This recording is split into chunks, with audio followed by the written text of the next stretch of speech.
Ripartiamo subito con la mia mini guida per l'acquisto dei Technics SL1200 MK2. Oggi vi voglio parlare del perno centrale su cui poggia il rotore, il piatto rotante. Dovete sapere che questo componente che vedete in primo piano è un componente molto importante del giradischi. È stato utilizzato in molti modelli, quindi lo potete ritrovare anche in modelli precedenti e successivi. Il Technics SL1200 è rimasto invariato negli anni nella produzione della Technics. Che cosa c'è da dire a proposito di questo componente del piatto del nostro giradischi Technics? È composto da un perno centrale, da un inserto in ottone tronco conico, c'è una boccola all'interno in ottone, c'è una parte inferiore che fa da raccolta dell'olio che lubrifica il perno centrale e fa anche da fine corsa del perno. Vedete? Ci sono due viti che bloccano questa copertura, questo inserto in alluminio, anzi questo è ferro, tutto il resto è in lega, e abbiamo un inserto in plastica, in nylon, che viene ancorato nella parte terminale del nostro perno centrale. Qual è la particolarità di questo inserto in plastica posto alla fine del perno centrale? Vedete, ci sono delle scanalature, sono degli ingranaggi, dei veri e propri ingranaggi, sia nella parte inferiore che nella parte superiore. Perché troviamo nei Technics 1200 questo tipo di inserto, di questo blocco in plastica? È molto semplice. Tra l'altro io ho preso uno più vecchio dell'SL1200 utilizzato su un altro giradischi, che è bianco, proprio per farvi vedere la costruzione, le particolarità che presenta. Allora, come vi dicevo, ci sono delle scanalature in basso che sono praticamente dei denti di un ingranaggio, e ci sono anche dei denti più in alto che sono però differenti da quello inferiore, perché in realtà adesso vi svelo il segreto che si cela al di sotto di questo perno centrale. Questo prodotto, questo componente veniva utilizzato per i giradischi automatici o semiautomatici della Technics. Infatti le rotazioni del giradischi facevano in modo di leggere tutte le rotazioni del vinile, quindi attivavano e disattivavano ad esempio il rientro del braccio. Questo era un sistema per comunicare cosa doveva effettuare il giradischi. Allora, cosa dobbiamo verificare quando acquistiamo un giradischi Technics? Dobbiamo verificare che il piatto rotante non sia sprofondato sotto il livello dello chassis. Quando ci apprestiamo ad acquistare un giradischi usato, non poniamo la dovuta attenzione al livello che c'è tra lo chassis e il piatto rotante. Infatti, molto spesso il piatto rotore, il piatto rotante, si trova più infossato rispetto all'altezza dello chassis. Questo è dovuto ad un tipico e molto semplice difetto, problema che ha subito il giradischi, e cioè una pressione superiore non dovuta sul piatto rotante.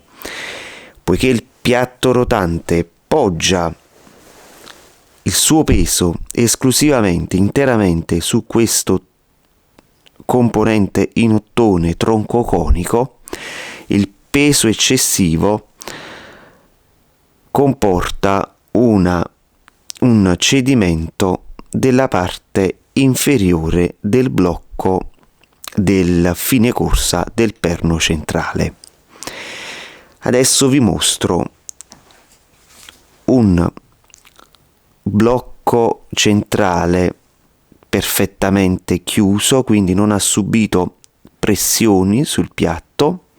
Questo è leggermente aperto, molto impercettibile, però ha subito qualche pressione, ma è ancora efficiente. E adesso vi mostrerò il blocco centrale presente su questo giradischi, che ha in realtà anche la rottura del sistema di ancoraggio in plastica, questo inserto rotto. Ce ne accorgiamo perché quando vado ad alzare il piatto, il perno centrale rimane praticamente incastrato sul giradischi, sul piatto rotante. Questo è il perno di cui vi parlavo.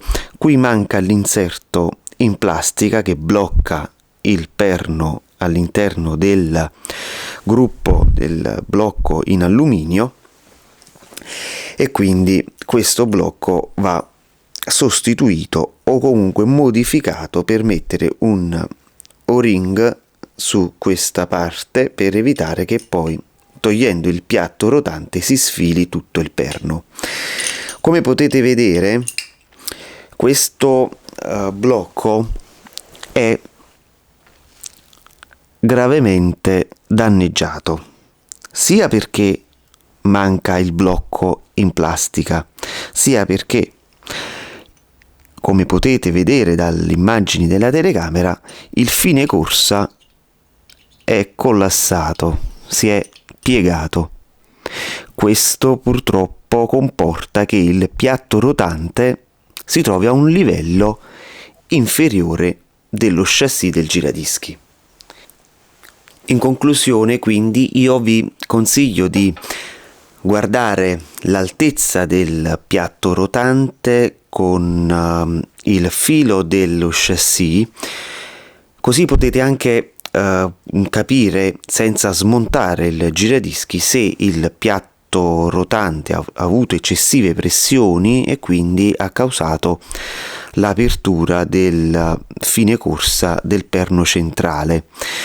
Per risolvere il problema di questo blocco centrale sarà sufficiente martellare la parte inferiore così da riportarla nella posizione d'origine. Inoltre c'è da aggiungere che spesso il piatto rotore trova difficoltà nella rotazione poiché non ha avuto una corretta, una costante lubrificazione. Come vi avevo anticipato, nella parte centrale del blocco c'è una bronzina. Questa bronzina serve per facilitare lo scorrimento del nostro perno centrale, che però andrà lubrificato, non in maniera eccessiva. Utilizzate un olio con una viscosità media. C'è anche l'olio originale della Technics, lo trovate ancora in vendita, su penso una decina di euro. Metterò in descrizione il link nel caso in cui voi vogliate acquistarlo. E la scelta da parte di Technics di utilizzare una bronzina al posto dei cuscinetti a sfera è molto semplice, la motivazione.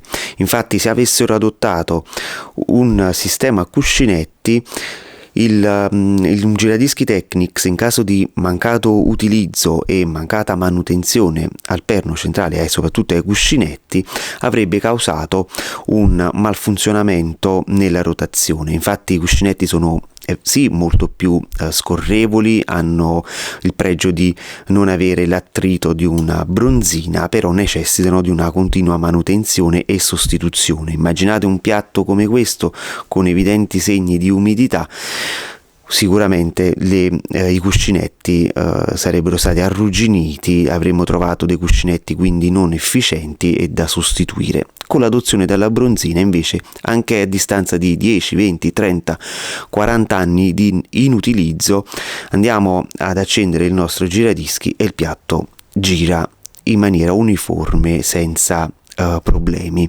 Quindi la scelta della bronzina è la scelta giusta, la scelta corretta. In sintesi, io vi consiglio sempre di controllare questo componente, di controllare, come vi dicevo, l'altezza del piatto rotante dallo chassis, così da acquistare un giradischi che sicuramente ha un problema, un difetto in meno. Vi ricordo che se vi è piaciuto il video mettete un like, se avete delle domande scrivetele come commento a questo video, se non siete ancora iscritti cliccate sul tasto iscriviti. Con questo è tutto, vi saluto e grazie per aver visto questo nuovo video per la mini guida su come si acquista un giradischi Technics 1200.